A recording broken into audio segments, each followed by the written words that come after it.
Nakuha na rin dito ng Lakers ang kanilang ikalawang sunod na panalo matapos naman nila dito dominahin ng San Antonio Spurs sa final score na 125-109 at hindi pa dito nakakabalik si LeBron James at Rui Hachimura sa kanilang naging laban ng Los Angeles Lakers. Bagaman ay meron ng isang linggo na hindi nakakapaglaro itong si LeBron James kanyang natamong growing injury. Ano na kaya ang lagay dito kay LBJ sa mga susunod nilang laban? Ano nga ba ang plano ng Los Angeles Lakers? Nabalita nga na 1 to 2 weeks na mawawala itong si Lolo Bron dahil ngayong araw ay 1 week na nagsimula itong kanyang natamong growing injury simula nung laban nila sa Boston Celtics. Pinagpapatuloy pa rin dito ang kanyang medical treatment kaya naman ay hindi pa siya makakasama. Yan talaga ang mahirap dito nang sa edad ni LeBron James na 40 years old tapos maglalaro ng maraming games na wala pang masyadong pahinga. Naka 58 games itong si LeBron James. Sa latest update na nga dito ni Shams Charania ay baka nga another 1 week pang mawawala itong si LeBron. Kaya naman ay tumpang itong sinasabing nilang nakaraang linggo na 1 to 2 weeks na mawawala itong si LeBron James. Kaya lang kung hindi pa makakapaglaro itong si LeBron James sa darating na laban nila sa Milwaukee Bucks at Denver Nuggets. Mas okay na rin kung ipapahinga muna itong si LeBron James at gawan muna dito ng paraan nitong si Luka Doncic at Austin Reeves. At isama mo na rin dito ang kanilang rookie na si Dalton Knecht na maganda ang pinakita sa laban nila sa Denver Nuggets na tingin ko ay kakayanin na nila kaysa naman napilitin itong si LeBron James na hanggang sa mabugbog itong kanyang growing injury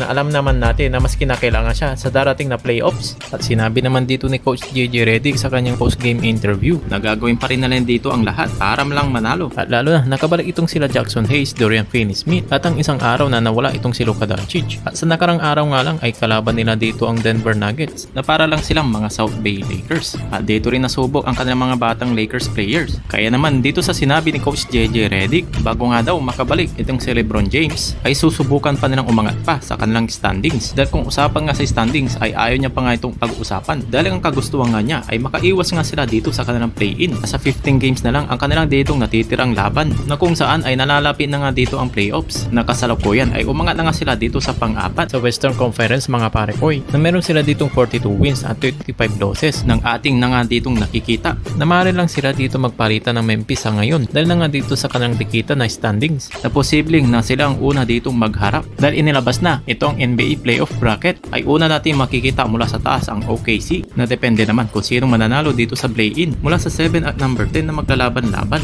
at itong Lakers ay laban na nga dito sa Memphis. Kung mangyayari man ito ay sa pangalawang pagkakataon ng kanilang paghaharap at nung huling laban pa nila ay nung taong 2023. Samantalang ang Denver Nuggets naman ay kontra naman dito sa Golden State Warriors kung mananatili sila sa ganitong bracket. Sa kauna-unahan na paglalaban nila sa first round pa lang at itong Houston Rockets ay mag-aabang naman kung sino naman mananalo sa kanila itong pang 7 or 8 seed. Kung kayo bang tatanungin dito mga parekoy ay okay na ba yung ganitong magiging kalagayan? Sino bang mga teams ang gusto nyo dito magharap-harap? Tara magandang pag-usapan yan at comment section nyo yan sa baba.